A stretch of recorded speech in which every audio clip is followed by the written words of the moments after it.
In the vast expanse of the Andromeda Spiral, where 1,000 alien civilizations bow before the might of the Zephyrian Empire, one truth has remained absolute for millennia: humans are nothing more than primitive scavengers from a forgotten backwater world.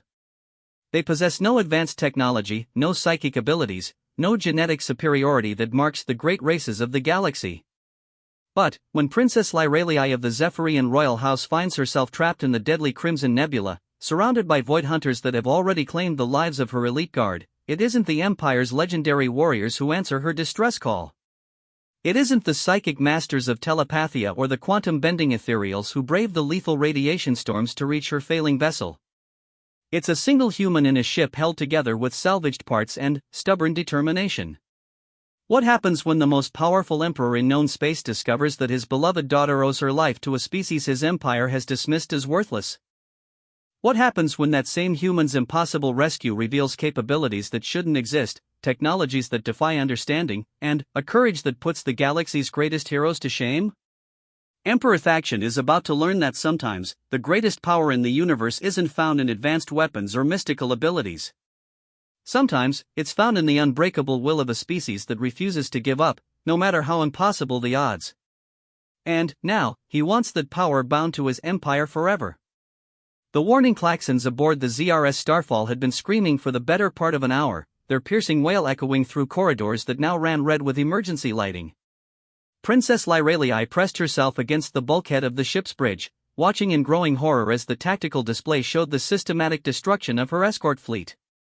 One by one, the green dots representing her Royal Guard's vessels winked out of existence, consumed by the writhing mass of crimson energy that surrounded them. "Your Highness," Captain Varix called out, his usually steady voice cracking with strain, "the Dawnbreaker has gone dark. That leaves us with just the Knightsguard and ourselves." The Zephyrian officer's forearms moved frantically across his control panels, his blue-scaled skin glistening with perspiration. "The Void Hunters are adapting to our weapons faster than our tactical computers can compensate." Lyralii closed her eyes and tried to center herself using the meditation technique she had learned at the Royal Academy. As a member of the Zephyrian nobility, she possessed limited psychic abilities that should have allowed her to sense the approaching danger. But, here, in the heart of the Crimson Nebula, the very fabric of space seemed to writhe with malevolent energy that blocked her mental probes and filled her mind with whispers of despair. The Crimson Nebula was supposed to be a shortcut.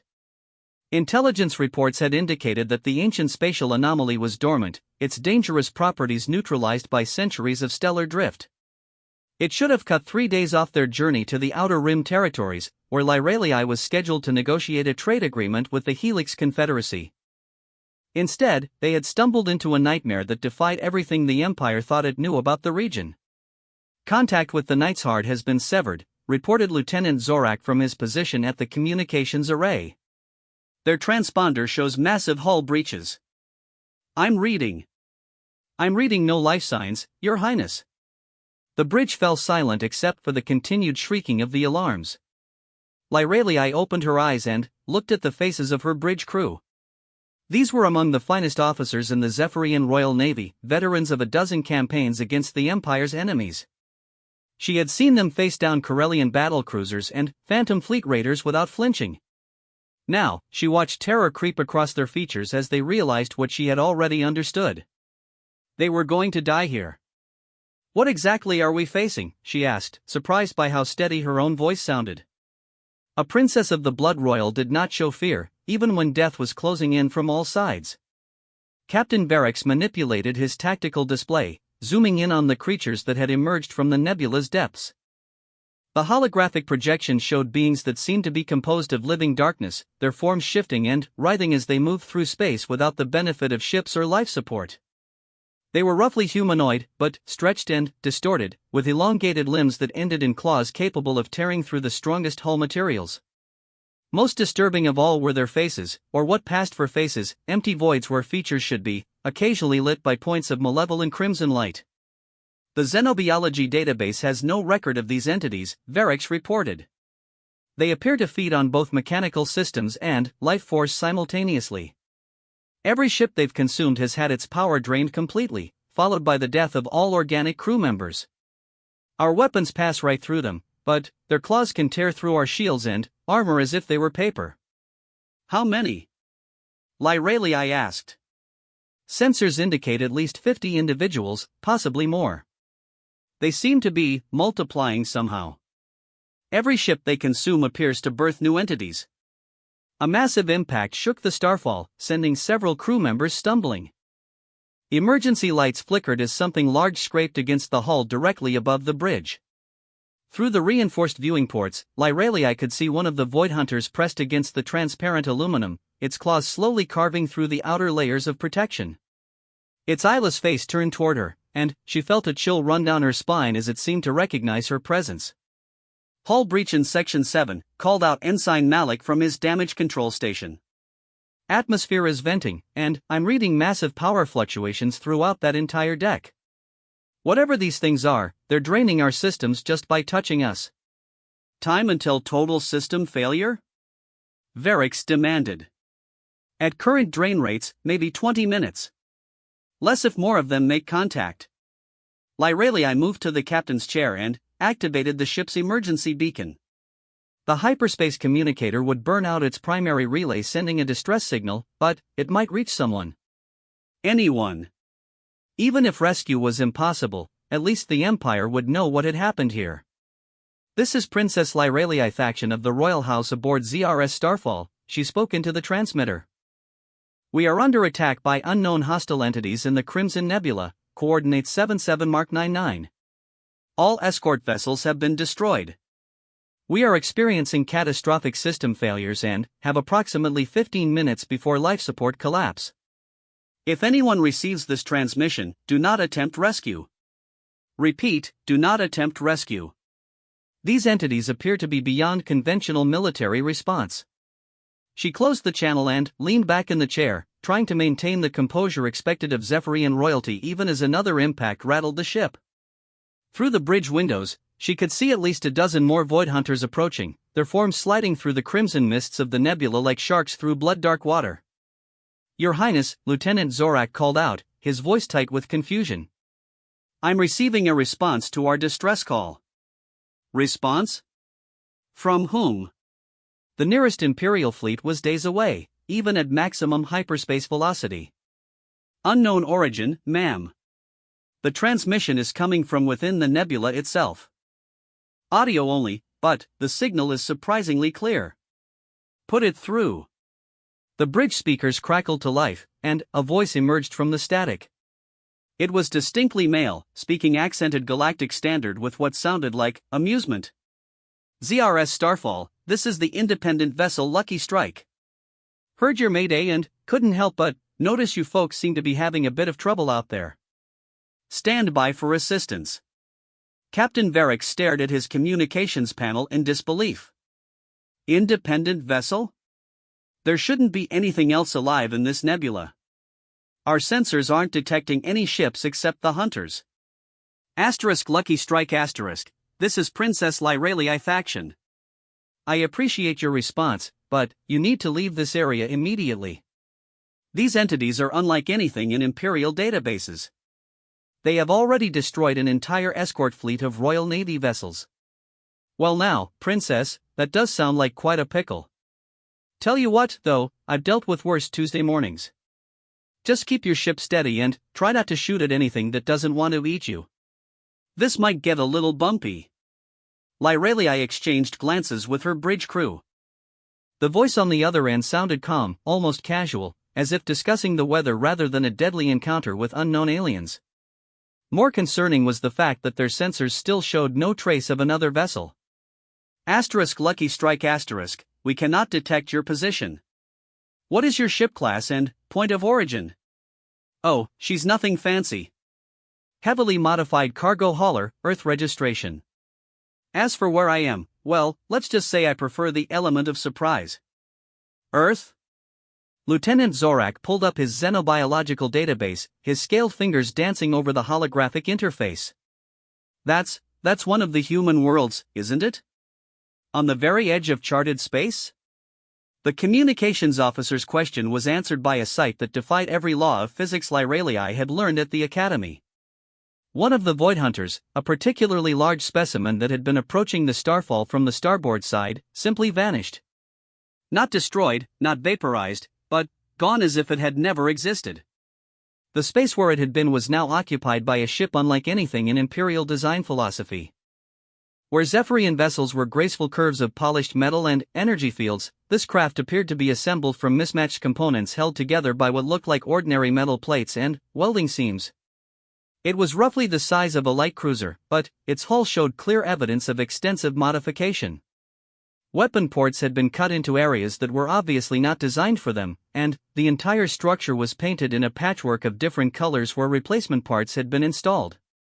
Most impossibly of all, it was flying directly through the nebula's deadly radiation without any visible shielding, and the void hunters that touched its hull simply ceased to exist. Apologies for the dramatic entrance, the voice continued cheerfully. Name's Marcus Chen, by the way. Captain, pilot, chief engineer, and occasional philosopher aboard this lovely lady.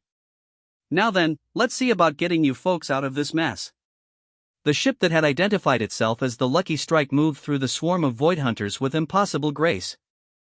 It wasn't fast, in fact, by Imperial standards it seemed almost sluggish, but every movement was perfectly calculated.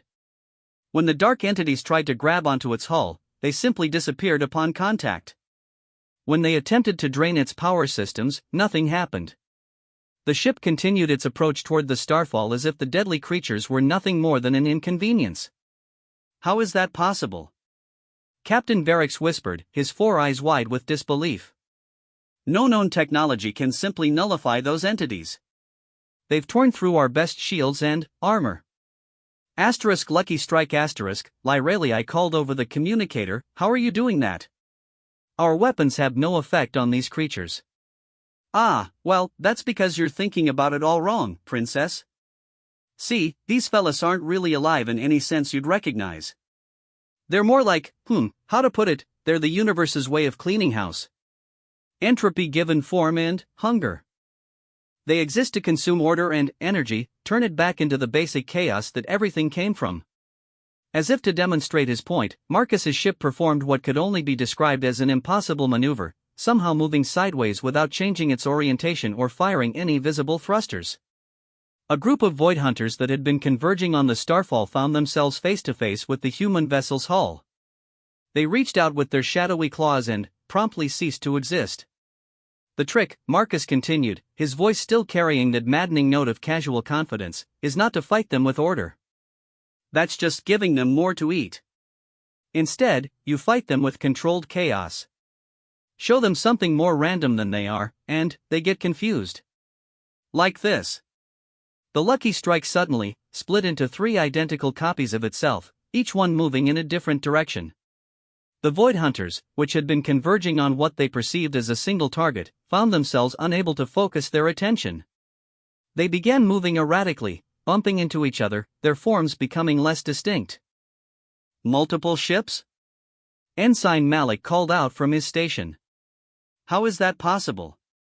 Not multiple ships, Marcus's voice came from all 3 vessels simultaneously. Multiple possibilities. I'm existing in several quantum states at once, and these beasties can't figure out which one is real.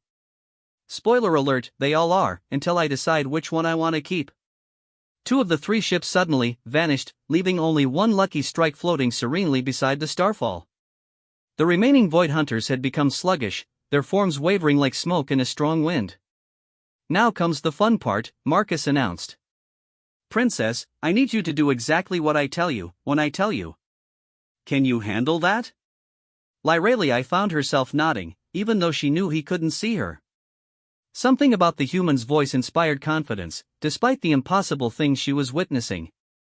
I can follow instructions, Captain Chen. Excellent. First thing, shut down all your ship's defensive systems. Shields, point defense, everything.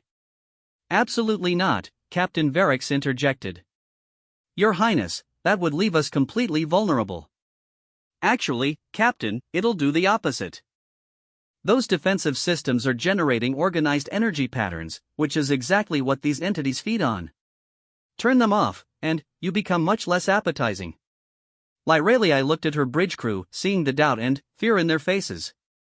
Everything in her training told her that lowering defenses in combat was suicidal. But conventional tactics had already failed spectacularly, and this strange human seemed to understand the Void Hunters better than the Empire's best xenobiologists. "Do it," she ordered. Varix hesitated for a moment, then began shutting down the Starfall's defensive grid. Immediately, several of the Void Hunters that had been clawing at the hull lost interest and began drifting away. "Outstanding. Now, here's the tricky bit. I'm going to create a slipspace tunnel directly to the edge of the nebula. It'll only stay open for about 30 seconds, and you'll need to follow me through at exactly the right moment. Too early, and the tunnel collapses. Too late, and, well, let's just say the navigation computer doesn't like temporal paradoxes." "Slipspace tunnel?" Lieutenant Zorak sounded incredulous. "Sir, that technology doesn't exist. Even our most advanced research divisions have only theoretical models for controlled spatial folding." "Yeah, well, humans have always been pretty good at doing things that don't exist," Marcus replied cheerfully. "Stand by for tunnel formation in 3, 2, 1. Space in front of the Lucky Strike began to fold in on itself, reality bending like heated metal. A circular opening appeared, revealing a view of normal space beyond the nebula's crimson mists. The tunnel's edges sparked with energy that hurt to look at directly. "Now!" Marcus shouted. Captain Varix engaged the Starfall's engines without hesitation, pushing the damaged vessel toward the impossible portal. As they passed through, Lyralii caught a glimpse of the Lucky Strike beside them. Through its transparent aluminum viewports, she could see a single figure in the pilot's seat, a human male who appeared to be drinking from a steaming cup while casually steering his ship through a spatial anomaly that shouldn't exist. He noticed her looking and raised his cup in a friendly salute. Then, they were through, floating in normal space with the crimson nebula shrinking rapidly behind them. The tunnel collapsed with a flash of light that briefly outshone nearby stars. "Well," Marcus's voice crackled over the communicator, "that was fun. Your ship's taken some pretty serious damage, Princess. I'd recommend getting to the nearest Imperial station for repairs before you try any more shortcuts through unknown space." Lyralii stared out at the human vessel, her mind reeling with questions. "Captain Chen, what you just did, how is it possible? Our scientists don't even have theoretical frameworks for half the technologies you just used." "Ah, well, that's because you're trying to make the universe behave according to rules," Marcus replied. "Humans figured out a long time ago that the universe is more like guidelines than actual rules. Push hard enough in the right places, and reality gets surprisingly flexible." I need to report this to the Emperor," Lyralii said slowly. "You saved not only my life, but potentially prevented an interstellar incident. The Empire owes you a debt." There was a pause before Marcus responded, and, when he did, his voice carried a note of something that might have been concern. "Princess, with all due respect, I don't think your Empire really wants to know what humans are capable of. Sometimes ignorance is a kindness. But, if you insist on telling your father about this little adventure, you might want to consider that some genies don't like going back into their bottles." The Lucky Strike began moving away from the Starfall, its mismatched hull already showing signs of preparation for hyperspace jump. "Wait," Lyralii called out. "Where are you going? At least let me thank you properly." "No thanks necessary, Princess. Just try to stay out of impossible situations for a while, okay? The universe only has so many miracles to go around." With that, the human ship vanished into hyperspace, leaving the damaged Zephyrian vessel alone with the stars. As emergency repair teams worked to stabilize their failing systems, Princess Lyralii stared at the space where Marcus Chen had been, knowing with absolute certainty that her life had just changed in ways she couldn't yet comprehend. She also knew, with equally absolute certainty, that she would indeed be telling her father about this encounter. Emperor Thaction needed to know that their assumptions about humanity were not just wrong, but dangerously incomplete. The question was, what would he do with that knowledge? The throne room of Emperor Thaction stretched for nearly a kilometer in length, its vaulted ceiling disappearing into shadows that seemed to writhe with their own dark purpose. Massive pillars of crystallized starlight supported the weight of centuries, each one carved with the names of worlds that had fallen before the might of the Zephyrian Empire. At the far end of this monument to conquest sat the Void Throne, a seat of power carved from a single piece of collapsed star matter, its surface drinking in light and reflecting only the cold gleam of absolute authority. Princess Lyralii walked the length of that throne room with measured steps, her ceremonial robes rustling softly in the vast silence. Her father had summoned her for a private audience 3 days after her return from the Outer Rim, giving her time to recover from her ordeal and, more importantly, time for his network of spies and analysts to verify every detail of her report. The Emperor of 1,000 Worlds did not make decisions based on incomplete information. As she approached the throne, Lyralii could feel the weight of her father's attention like a physical presence. Emperor Thaction was a figure to inspire awe and terror in equal measure, his massive frame enhanced by the same genetic modifications that had elevated the Zephyrian noble class above their common ancestry. Standing nearly 3 meters tall, with forearms ending in claws that could rend steel, and eyes that glowed with the cold fire of controlled psychic energy, he was the embodiment of imperial power. "My daughter," his voice rumbled through the chamber, each word carrying the authority of absolute rule. "You have given me much to consider these past days." Lyralii dropped to one knee in the traditional gesture of respect, her head bowed but her back straight. "I have reported only the truth, Father. Every detail has been verified by the Starfall's recording systems." "Indeed. And that truth has proven most illuminating." The Emperor rose from his throne, his movement fluid despite his imposing size. "Tell me, Lyralii, what do you know of humanity's place in our empire?" "They are a subject species, Father. Recently discovered, technologically primitive, assigned to mining operations and basic labor on the frontier worlds. The Integration Council classified them as Category 7, minimal threat, limited utility." The Integration Council, Thaction mused, beginning a slow descent from his throne platform. 500 of the Empire's greatest minds, spending decades analyzing every species we encounter. They study genetics, technology, culture, military capability. They have never been wrong in their assessments. As he spoke, the Emperor gestured to one of the wall displays, which immediately came to life with holographic data. Charts and graphs filled the air, showing humanity's position in the imperial hierarchy. At the bottom of every scale, military power, technological advancement, psychic potential, genetic optimization. By every metric the Empire used to measure worth, humans ranked among the least significant species in known space. According to their analysis, Thaction continued, humans possess no noteworthy abilities. No psychic gifts, no advanced technology, no genetic superiority. They barely qualify for inclusion in the Empire at all. Their worlds were claimed more for their resources than for their inhabitants. "Father," Lyralii said carefully, "perhaps the Integration Council's analysis was incomplete." The Emperor's eyes flared with dangerous light. "Are you suggesting that 500 of our greatest minds were incompetent?" "No, Father. I'm suggesting that they were measuring the wrong things." Thaction stopped his descent and studied his daughter for a long moment. When he spoke again, his voice carried a note of genuine curiosity. "Explain."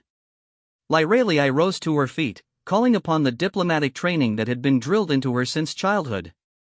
"The human who saved me, Marcus Chen, used technologies that our scientists claim are impossible.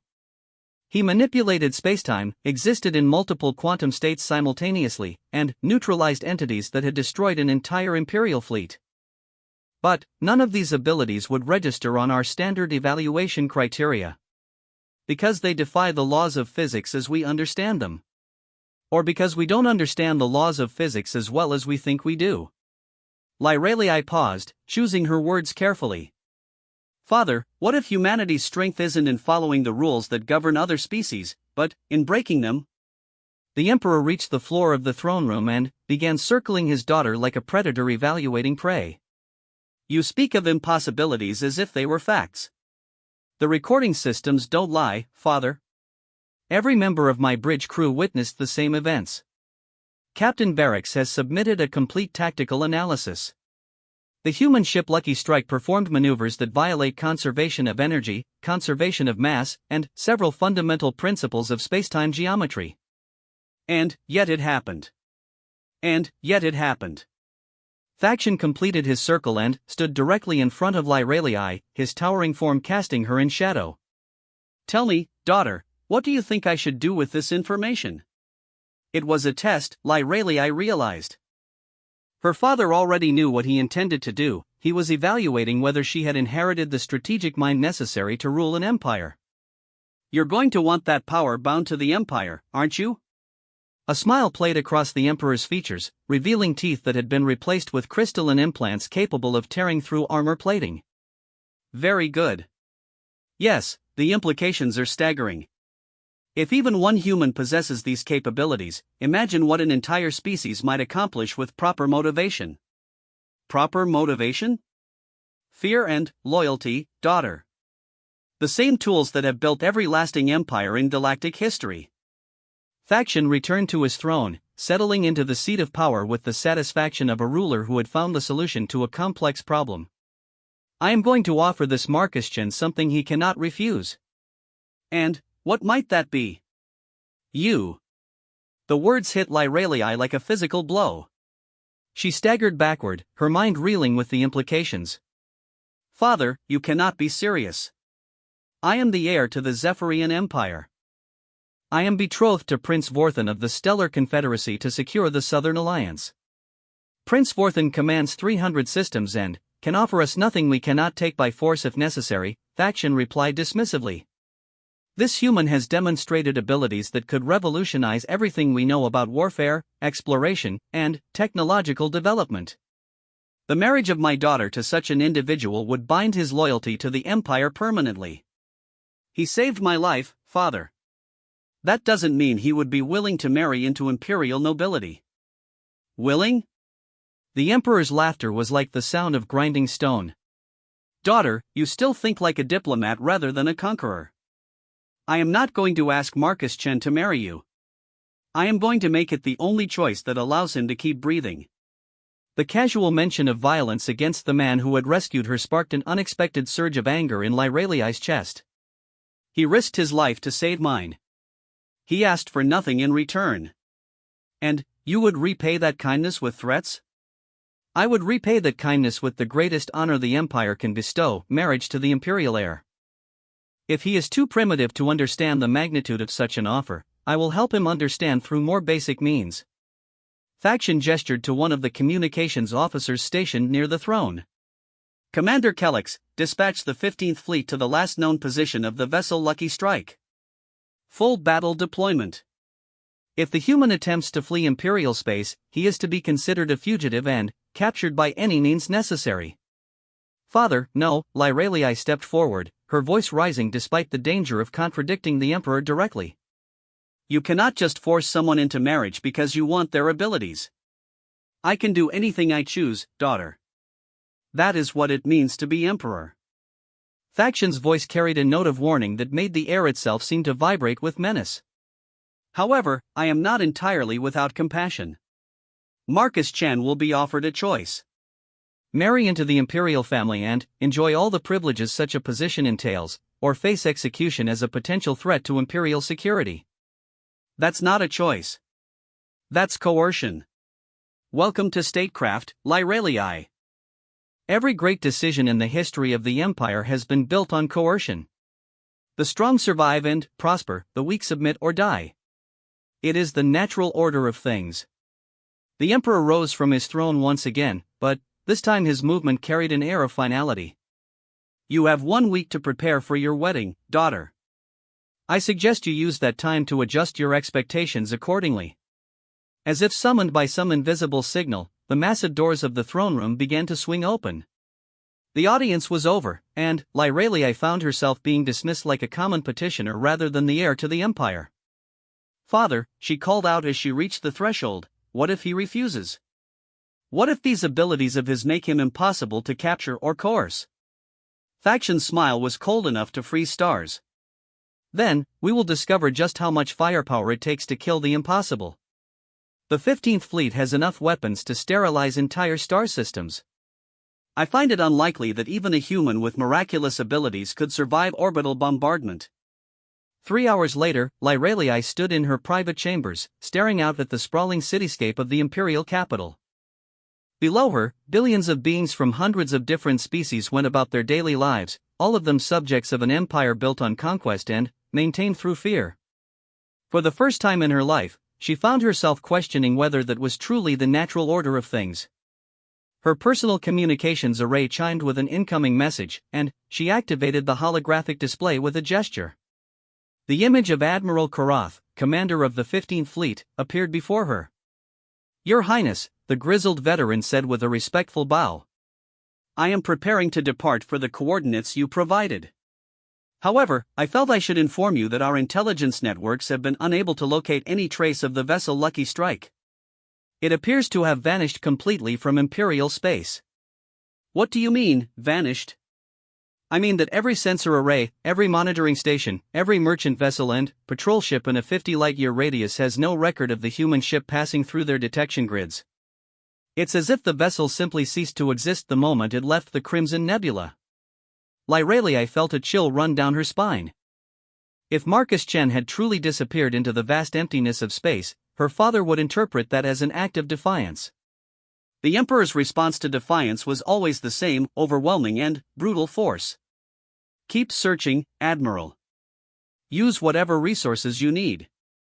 "Understood, Your Highness.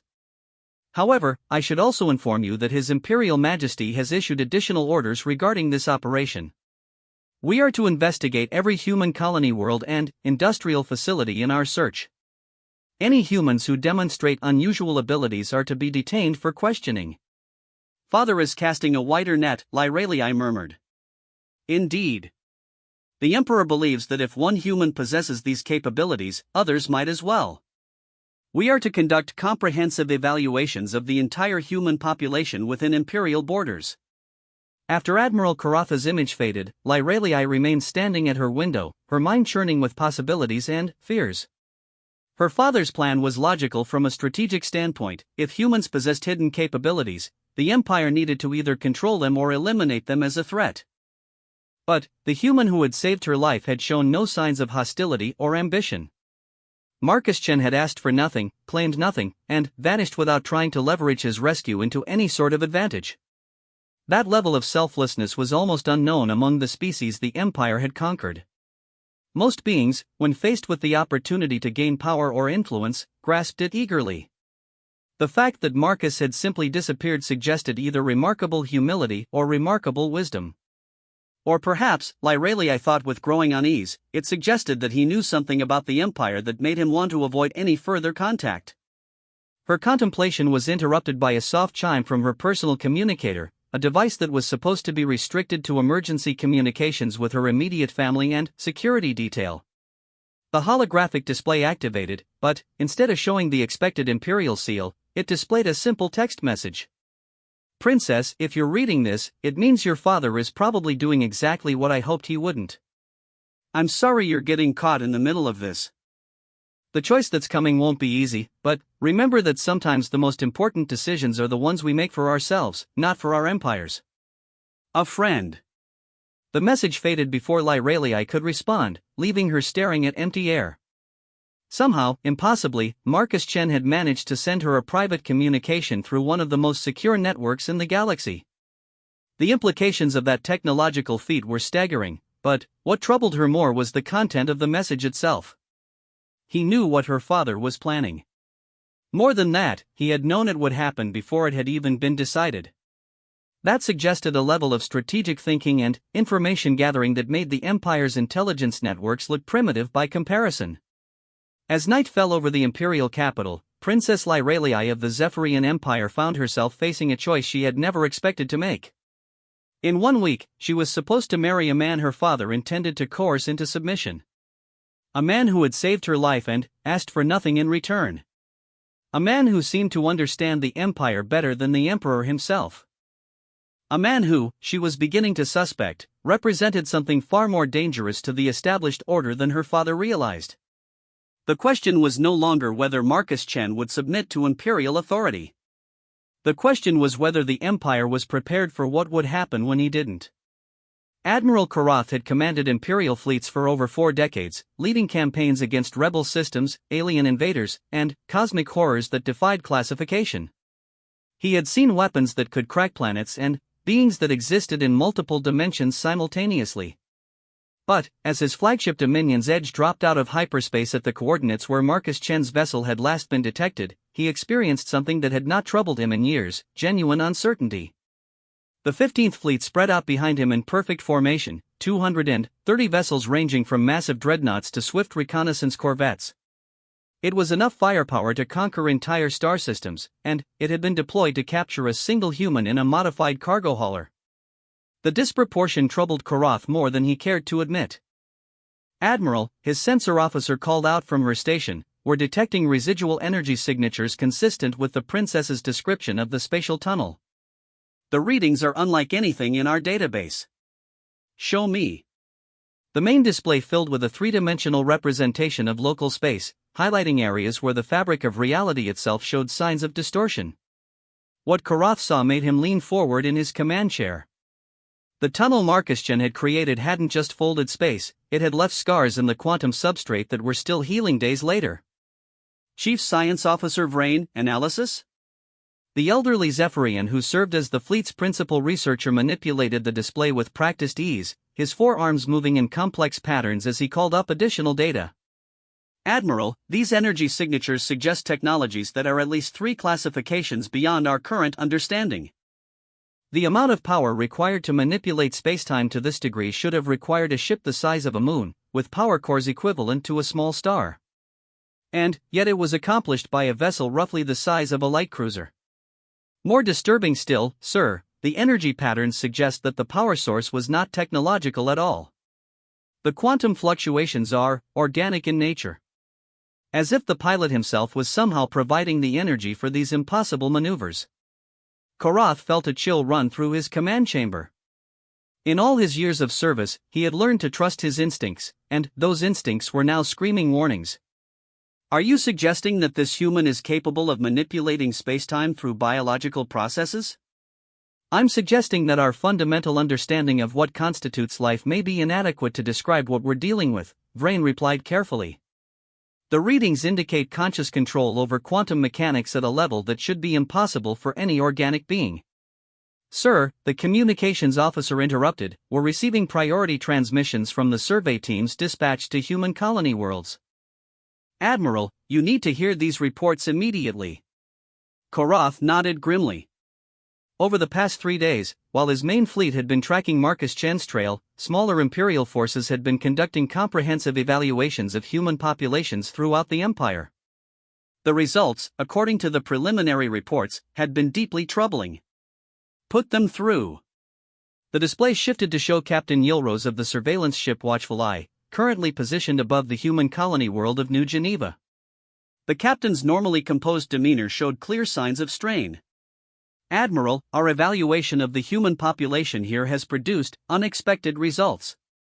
When we began testing individuals for latent abilities, approximately 12% of the colonists demonstrated capabilities that don't appear in our xenobiological databases." "What kind of capabilities?" "Minor probability manipulation, intuitive understanding of quantum mechanics, ability to perceive multiple timeline branches simultaneously." Nothing as dramatic as what Princess Lyralii described, but collectively representing a level of psychic potential that our standard evaluation methods completely failed to detect. "Are they hostile?" "No, sir, that's what makes this so concerning. They appear to be completely unaware that they possess these abilities. They describe their accomplishments as good luck, intuition, or experience. But our instruments clearly show them unconsciously manipulating reality in small but measurable ways." Karath switched to the next report, this one from Commander Zelix above the mining world of Kepler Station. Her usually steady voice carried undertones of what might have been fear. "Admiral, the situation here is more complex. The human miners have been achieving extraction quotas that should be mathematically impossible given their equipment and workforce. When we investigated, we discovered that they've been unconsciously optimizing quantum probability fields to increase the likelihood of finding high-grade ore deposits. Explain that in terms a military officer can understand, Commander.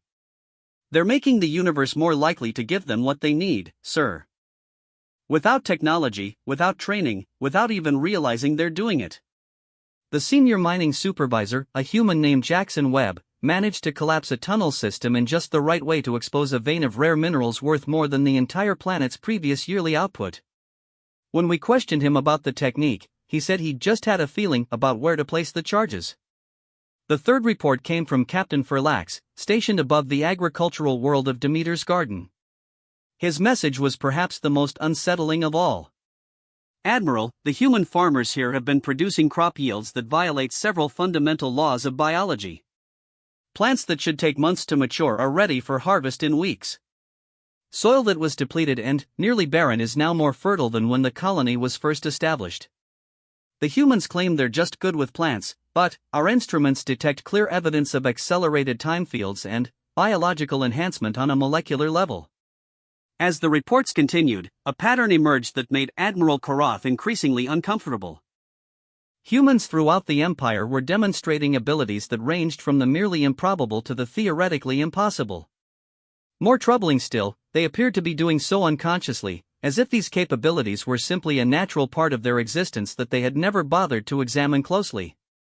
Chief Rain, Korath called to his science officer, compile all the data from these reports. I want a comprehensive analysis of human capabilities within 6 hours. Sir, with respect, 6 hours may not be sufficient for 6 hours, Chief. The Emperor expects results, not excuses. As his staff worked frantically to process the incoming data, Korath found himself staring out at the stars, wondering if the Empire had made a fundamental error in its assessment of humanity. If even a small percentage of the human population possessed reality-altering abilities, the implications for Imperial security were staggering.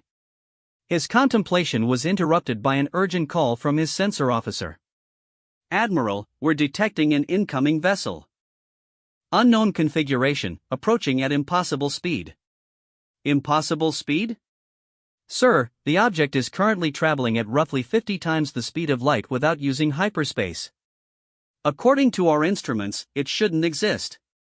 The main display showed a ship that Korath recognized immediately from Princess Lyraliai's descriptions. The Lucky Strike was approaching the Imperial fleet with what could only be described as casual confidence, its mismatched hull glinting in the light of the local star. All ships, battle stations, Korath commanded. Raise shields, charge weapons, but do not fire unless fired upon. We want this human alive if possible. Sir, his communications officer called out, we're receiving a transmission from the unknown vessel. Audio only. Put it through. Marcus Chen's voice filled the command bridge with the same casual tone that Princess Lyraliai had described. Good afternoon, Admiral Korath. Nice fleet you've got there. Mind if I ask what brings the 15th Fleet to this particular patch of empty space? The fact that the human knew both his name and the designation of his fleet sent a chill through Koratha's blood. Marcus Chen, by order of Emperor Thakshan, you are commanded to surrender your vessel and submit to Imperial authority. Ah, well, I appreciate the invitation, Admiral, but I'm afraid I'll have to decline. I'm not much for formal ceremonies, and I suspect your Emperor's idea of hospitality might not agree with my digestive system. Mr. Chen, you are surrounded by over 200 Imperial vessels. Surrender is not a request. You know, Admiral, that's an interesting perspective. Tell me, have you ever considered that maybe you're not surrounding me? Maybe I'm surrounding you? Before Korath could respond to what seemed like an absurd statement, his tactical officer's voice cut through the bridge chatter with a note of panic. Sir, sensors are detecting, this can't be right. I'm reading multiple Lucky Strike vessels throughout the fleet formation. Hundreds of them. The main display shifted to show tactical positions, and Korath felt his heart skip a beat. Scattered throughout his carefully organized fleet were identical copies of Marcus Chen's ship, each one positioned with surgical precision to maximize damage if hostilities began. Some were directly beside Imperial vessels, others had somehow materialized within the defensive formations of entire squadrons. How? Korath whispered. Quantum multiplication, Marcus's voice came cheerfully through the speakers. I'm existing in several hundred probable states simultaneously. Each one is equally real until I decide which one I want to keep. The neat thing is, each copy retains all the capabilities of the original. Impossible. No single being can maintain that level of quantum coherence. Admiral, you keep using that word.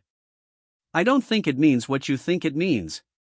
Marcus paused, and, when he continued, his tone carried a note of something that might have been sympathy. Look, I understand you're just following orders. Your emperor wants to have a conversation with me, and he sent you to make sure that conversation happens whether I want it or not. The thing is, I've already had that conversation. What are you talking about? Time isn't as linear as most folks like to believe, Admiral. I've seen the branching possibilities of what happens next. In about 70% of the timelines where you try to take me by force, your entire fleet gets turned into component atoms. In most of the rest, I just disappear and you go back to your emperor empty-handed. There are only a handful of probability threads where everyone goes home happy. Korath looked around his bridge at the faces of his officers. These were veteran warriors who had faced impossible odds before, but he could see the fear creeping into their expressions. They were dealing with something beyond their experience, beyond their training, beyond their understanding of what was possible. What do you want? Korath asked finally. I want what I've always wanted, Admiral, to be left alone to live my life in peace. But, since that doesn't seem to be an option anymore, I suppose I want to have a conversation with Princess Lyrelii. Just the two of us, no imperial interference, no recording devices, no hidden agendas. That is not possible. The princess is preparing for her wedding ceremony. Ah yes, the wedding ceremony. Where I'm supposed to marry someone I've met exactly once, in order to bind my loyalty to an empire I have no particular interest in joining. Marcus's voice carried a note of dry humor. Admiral, do you have children? The question caught Korath off guard. Yes. 2 daughters. Would you force either of them to marry a stranger because it served some political purpose? That is different. They are not imperial heirs with duties to the No, Admiral, it's exactly the same. The only difference is the scale of the consequences. Marcus's tone became more serious. Here's what's going to happen. I'm going to give you a message for your emperor. You're going to deliver it exactly as I give it to you. And, then, we're all going to hope that Emperor Thaction is wise enough to consider alternatives to conquest and coercion. I will not, Admiral, please look at your tactical display. Really look at it. Korath turned his attention to the tactical readout and felt his blood freeze. Each of the 100+ Lucky Strike vessels scattered throughout his fleet was now showing weapon signatures that registered as significantly beyond Imperial technology. Not just advanced, alien in ways that made his sensors struggle to categorize what they were detecting. The weapons you're seeing aren't technological, Admiral. They're extensions of my will made manifest through controlled probability manipulation. Each one is capable of unmaking matter at the quantum level. I could end this entire encounter in approximately 3 seconds, and the only thing that would be left would be empty space and a very confused star wondering where all the metal went. Why haven't you? Korath asked quietly. Because despite what your emperor believes, I'm not a monster. I don't want to hurt anyone. I just want to talk to Princess Lyrelii and try to find a solution that doesn't end with a lot of good people dying for no reason. Admiral Korath stared at the tactical display for a long moment, weighing his options. He could order his fleet to attack, knowing that he would likely be sending every soul under his command to their deaths. He could attempt to withdraw and report his failure to the Emperor, accepting whatever consequences that might bring. Or he could listen to what this impossible human had to say. What is your message for the Emperor? He asked finally. Tell him this, Admiral, and make sure you get the words exactly right. Your Imperial Majesty, you are operating under the assumption that humanity is weak because we do not build empires. You are wrong. We do not build empires because we do not need to. Power that requires conquest to maintain itself is not real power, it's just sophisticated bullying. If you want to see what real power looks like, try building something instead of taking it. Sincerely, Marcus Chen, citizen of nowhere in particular. The Lucky Strike vessels began to fade from the tactical display like mirages dissolving in desert heat. Within moments, only the original remained, floating serenely in front of the Imperial flagship. Oh, and, Admiral? Tell Princess Lyrelii that I'll be waiting at the coordinates I'm transmitting to your navigation computer. She'll know what to do when she's ready. And, Admiral? She needs to come alone. With that, the Lucky Strike simply vanished, leaving no trace of its existence except for the quantum scarring in local space and the memory of possibilities that had been both real and unreal at the same time. Admiral Karath sat in his command chair for several minutes, trying to process what had just happened. Finally, he turned to his communications officer. "Send a priority message to Imperial Command. Tell him we have found Marcus Chen, and that Emperor Thakshan needs to reconsider his approach to this situation before it escalates beyond anyone's ability to control." As his fleet began the journey back to the Imperial capital, Karath couldn't shake the feeling that the Empire had just been given a warning that it was not equipped to understand. The question was whether Emperor Thakshan would be wise enough to heed it, or arrogant enough to ignore it. Either way, Admiral Karath suspected that the galaxy was about to change in ways that none of them were prepared for. The Imperial Palace had become a fortress of tension in the 3 days since Admiral Karath's return from his encounter with Marcus Chen.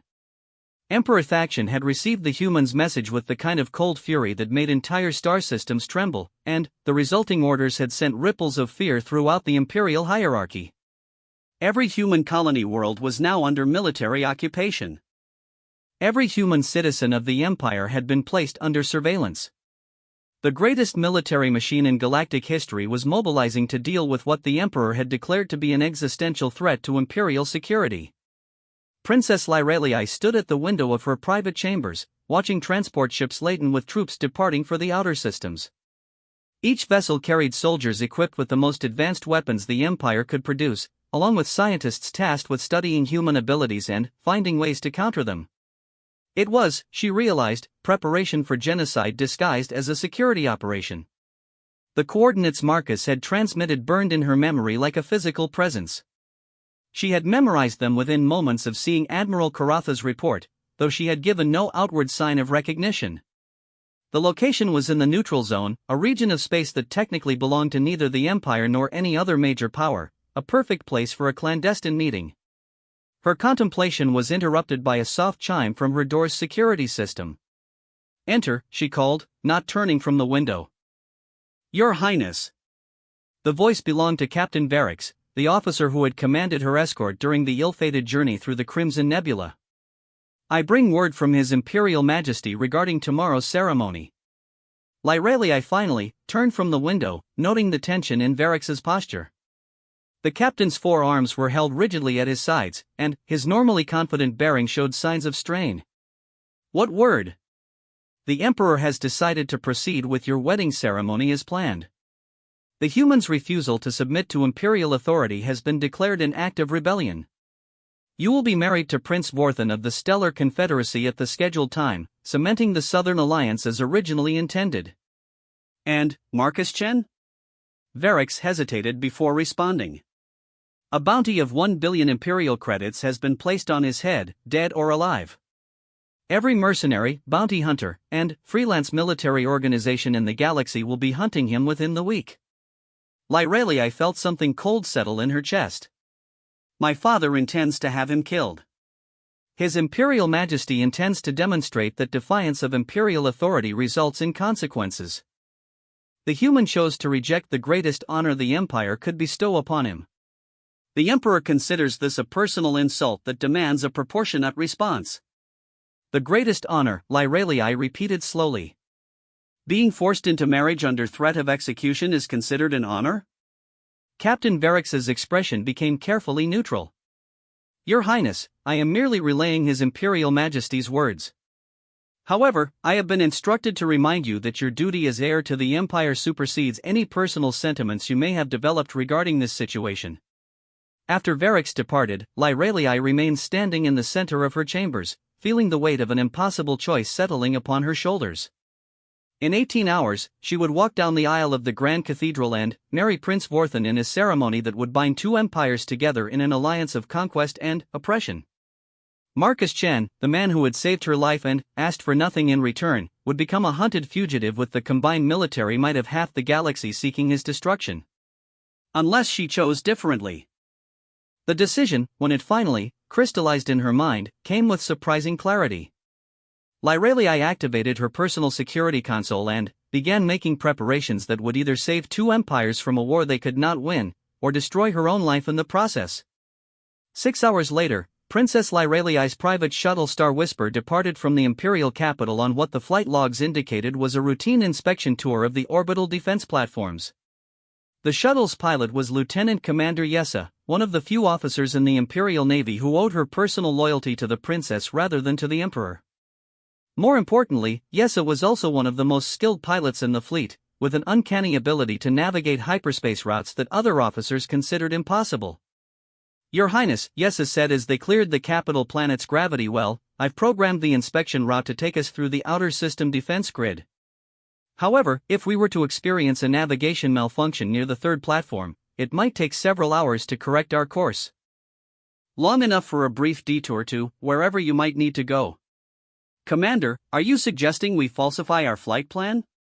"I'm suggesting that sometimes navigation equipment develops mysterious problems when exposed to unusual quantum radiation fields."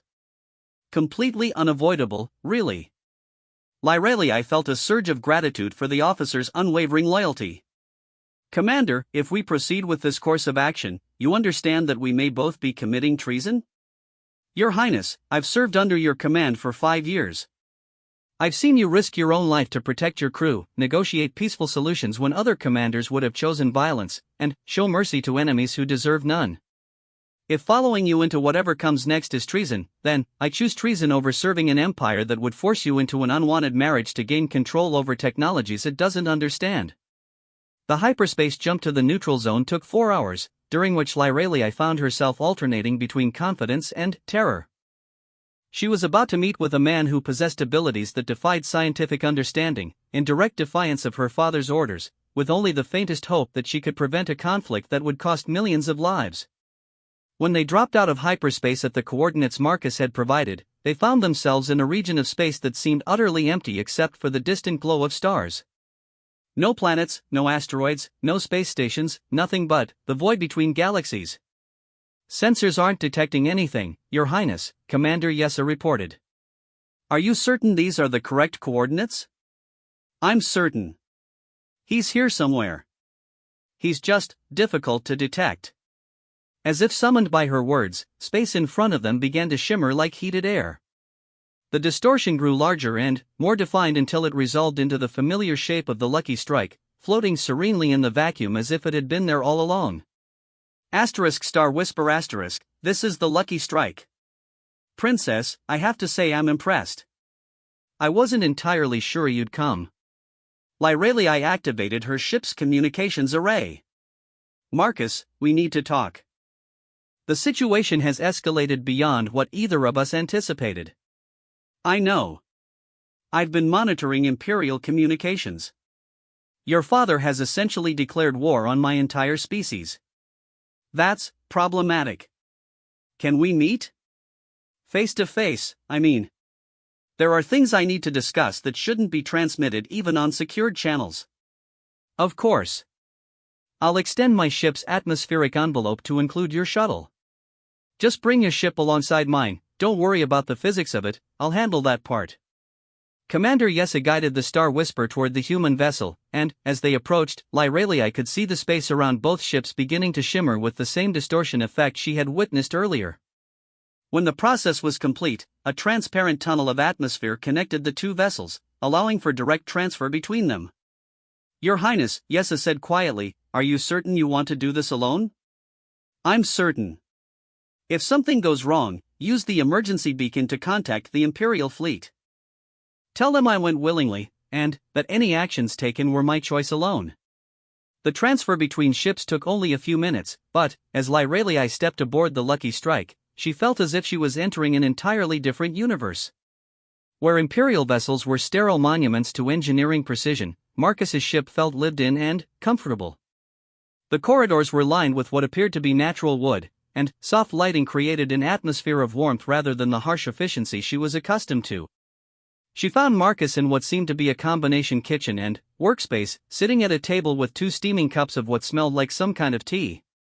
He looked exactly as she remembered from their brief encounter in the Crimson Nebula, a human male of average height and build, with brown hair and intelligent eyes that seemed to contain depths she couldn't fathom. "Princess," he said, rising to his feet and offering a slight bow. "Thank you for coming. I know this couldn't have been an easy decision." "Marcus," she replied, accepting the chair he offered. "My father has placed a 1 billion credit bounty on your head and deployed the imperial military to hunt down every human in the empire. I need to understand what we're dealing with before this situation spirals completely out of control. Marcus settled into his own chair and wrapped his hands around his cup of tea. What we're dealing with, Princess, is a fundamental misunderstanding about the nature of power. Your father believes that strength comes from the ability to conquer and control. Humans learned a long time ago that real strength comes from the ability to adapt and endure. He thinks you're a threat to the Empire. He's right. Not because I want to be, but because the very existence of humanity challenges the assumptions that his empire is built on. Marcus paused to take a sip of his tea. Tell me, Princess, what do you know about Earth's history? Very little. The Integration Council's reports classified your species as recently spacefaring, with no significant conflicts or achievements worth noting. Marcus's laugh was rueful. Recently spacefaring. That's not entirely accurate. Humans have been traveling between stars for over 800 years, Princess. We just haven't been building empires while we did it. Lyraeli felt her world shift slightly. 800 years? That's impossible. Our first contact protocols identified Earth as having achieved faster than light travel only 60 years ago. Your first contact protocols identified the first time humans allowed themselves to be detected by your civilization. There's a significant difference. Marcus gestured to the viewport that looked out onto the stars. Humans have been exploring the galaxy for centuries, Princess. We've seen empires rise and fall, watched species destroy themselves through conquest and oppression, observed the endless cycle of domination and rebellion that seems to drive most galactic civilizations. Then, why didn't you make contact? Why not join the galactic community? Because we learned something that most species never figure out: sometimes the best way to win a game is not to play it. Marcus's expression grew serious. Every empire in galactic history has followed the same pattern, Princess. Expansion, conquest, oppression, rebellion, collapse. The hegemony of Vox fell to internal strife after 3,000 years of rule. The crystalline collective shattered when their subject species developed weapons capable of destroying crystal-based life. The ethereal Commonwealth collapsed when their psychic powers proved insufficient to control races that couldn't be mentally dominated. The Zephyrian Empire is different. Is it? Your father rules through fear and superior firepower. Your economy depends on the resources extracted from conquered worlds. Your social structure is built on the assumption that some species are inherently superior to others. How exactly is that different from every other empire that has collapsed before you? Lyraeli found herself without an immediate answer. Everything Marcus was saying challenged the fundamental beliefs she had been raised with, but she couldn't identify any obvious flaws in his reasoning. So what do humans do instead? She asked finally. We adapt. We survive. We help where we can without interfering where we shouldn't. We've been the ghosts in the machine of galactic civilization for centuries, preventing wars where possible, providing aid to species facing extinction, cleaning up the messes left behind by fallen empires. And no one has ever detected this activity? Marcus smiled. Princess, yesterday I existed in several hundred quantum states simultaneously while having a conversation with an Imperial Admiral. Staying hidden from civilizations that don't believe we exist is relatively simple by comparison. Lyraeli leaned back in her chair, trying to process the implications of what she was hearing. If what you're saying is true, then humanity is one of the most advanced civilizations in the galaxy. Advanced isn't the right word. Evolved, maybe. We've evolved beyond the need for conquest and domination. We've learned to work with the universe instead of trying to force it to obey us. Then, why not reveal yourselves? Why not use your abilities to bring peace to the galaxy? Because peace imposed from the outside isn't really peace, Princess. It's just another form of empire, even if it's a benevolent one. Real peace has to come from within each civilization, from the decision to choose cooperation over conquest. Marcus set down his cup and looked directly into her eyes. Which brings us to why you're really here. You're hoping I can provide a solution that prevents your father from starting a war he can't win. You want me to either submit to his authority or find some way to demonstrate human capabilities that will convince him to back down. Can you? I could end the Zephyrian Empire tomorrow if I wanted to, Princess. I could cause every Imperial ship to forget how to function, convince every conquered world to declare independence simultaneously, or simply relocate your capital planet to a different dimension. But, doing any of those things would make me exactly what your father fears I am, a threat to be destroyed rather than a neighbor to be understood. Lyralia felt a chill run through her as she realized the true scope of the power Marcus was describing. So what do you suggest? I suggest we give your father what he says he wants, just not in the way he expects to receive it. Marcus's expression took on a mischievous quality that reminded Lyralia why she had found him so intriguing during their first encounter. He wants to bind human loyalty to the Empire through marriage to the Imperial heir. Let's give him that opportunity. Marcus, I cannot ask you to sacrifice yourself to save my empire. Who said anything about sacrifice, Princess? Your father is operating under the assumption that marriage equals submission. What if we prove that assumption wrong? Before Lyralia could ask what he meant, alarms began sounding throughout the Lucky Strike. Marcus's expression immediately became serious as he activated a holographic display that showed tactical information about the surrounding space. Well, he said quietly, it looks like your father didn't trust you to handle this situation alone. We have company. The display showed 3 Imperial fleets converging on their position, nearly 1,000 ships representing the largest military force the Zephyrian Empire had ever assembled. At the center of the formation was the Emperor's personal flagship, the Dominion Eternal, a vessel the size of a small moon and, armed with weapons capable of sterilizing entire star systems. Princess, Marcus said calmly, I'm afraid our conversation is about to become significantly more complicated. The Dominion Eternal materialized from hyperspace with the terrible majesty of a storm front rolling across a peaceful landscape. At 15 kilometers in length and, armed with weapons that had never been fully tested because their theoretical output was considered too dangerous to demonstrate, Emperor Thaction's flagship was more than a vessel of war, it was a statement of absolute power made manifest in metal and energy. Princess Lyralia stood beside Marcus on the bridge of the Lucky Strike, watching through the transparent aluminum viewports as nearly 1,000 Imperial ships took formation around them. The tactical display showed overlapping fields of fire that could have reduced a small planet to component atoms, all focused on the tiny human vessel that had somehow managed to humiliate the greatest military force in galactic history. Marcus, she said quietly, please tell me you have a plan for dealing with this. Oh, I have several plans, Marcus replied, his voice carrying that same infuriating note of casual confidence she remembered from their first encounter. The question is which one your father will force me to use. Some of them are significantly less pleasant than others. The communications array crackled to life with a transmission that carried the full authority of Imperial command. Emperor Thaction's voice filled the bridge of the Lucky Strike like a force of nature given vocal cords. Human vessel, this is Emperor Thaction of the Zephyrian Empire, sovereign ruler of 1,000 star systems and supreme commander of the Imperial military. You have abducted the heir to the Imperial throne and declared yourself an enemy of the Empire. Surrender immediately or face the consequences of your rebellion. Marcus activated the return transmission with a gesture that somehow seemed both respectful and slightly mocking. Your Imperial Majesty, this is Marcus Chen, citizen of nowhere in particular and part-time rescuer of princesses.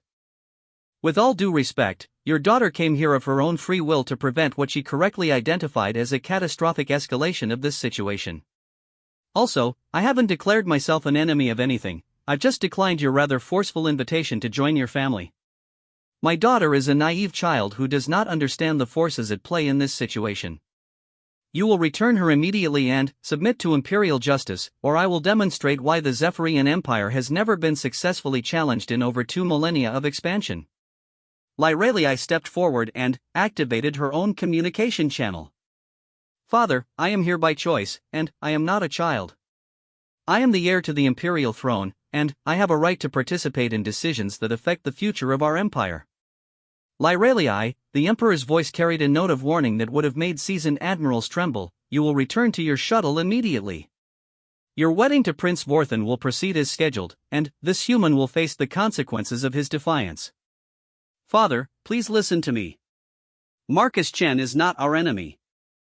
He's trying to prevent a war that could destroy everything our ancestors built. The humans are not the primitive species we believed them to be. They possess capabilities that could end the Empire without firing a single shot. Then, they are a threat that must be eliminated before they can use those capabilities against us. Marcus sighed and shook his head. Princess, your father has already made his decision. He's not here to negotiate, he's here to demonstrate imperial power. The only question now is whether he'll accept a demonstration of power that doesn't require anyone to die. What do you mean?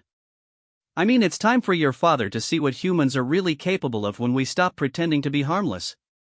Marcus moved to the center of the bridge and closed his eyes, his expression becoming one of deep concentration. Your Imperial Majesty, you wanted to know what kind of power you were trying to bind to your empire.